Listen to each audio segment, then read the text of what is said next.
How long have you followed God? Months? Years? Not yet following? For me, I've been a Christian ever since I remembered. And one thing all of us would agree is that being a Christian is challenging. Countless times I've felt cursed and wondered why the God who is above all gives me such problems.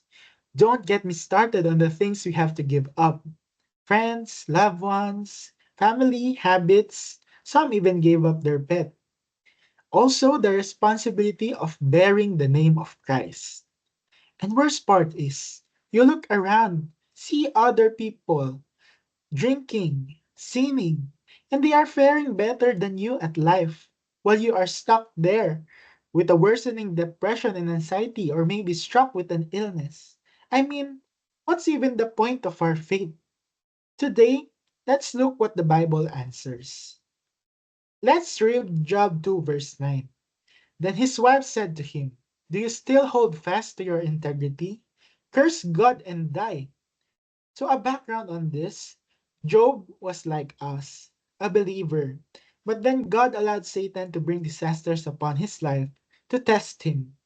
At his lowest point, when he already lost everything and is struck with an illness, his wife said these things to him.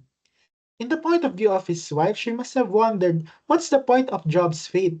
Just curse God and die. Your faith has led you here.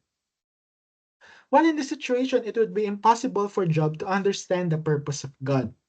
He was blameless. He was following God. How was he supposed to know that he is being cursed because of a conversation between God and Satan in God's throne in heaven?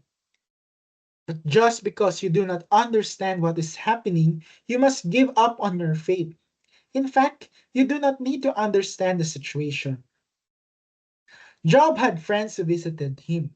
They are trying to explain to Job why this is happening to him, asking him to repent, asking him to be humble, to glorify God. Maybe you did this, so God is punishing you, etc. But when God answered Job at the end of the book, did God explain to Job what is happening? Did he say to Job, "Oh, this has only happened to test you and your faith. Don't worry, I'll restore everything now"? No! If you read Job 38 onwards, God appeared and made Job remember who he is. In times of trials, we should stop asking why this is happening and start remembering who God is. Who was there when you were lonely? Who was there when you needed strength? Who was the one who wiped your tears when you cried alone in your room? Who led you by the hand to heal you when you were sick? Who is the God whom you believe in? Answering what the point of our faith is, the point of our faith is love. Remember why you love God. On my case, I fell in love as God was the one who knows all of me, the darkness and the light, and still accept me as someone special. His spirit was the closest friend I had, and because of that, being a Christian is all worth it. As stated in the parable of the hidden treasure. Again, the kingdom of heaven is like treasure hidden in a field, which a man found and hid.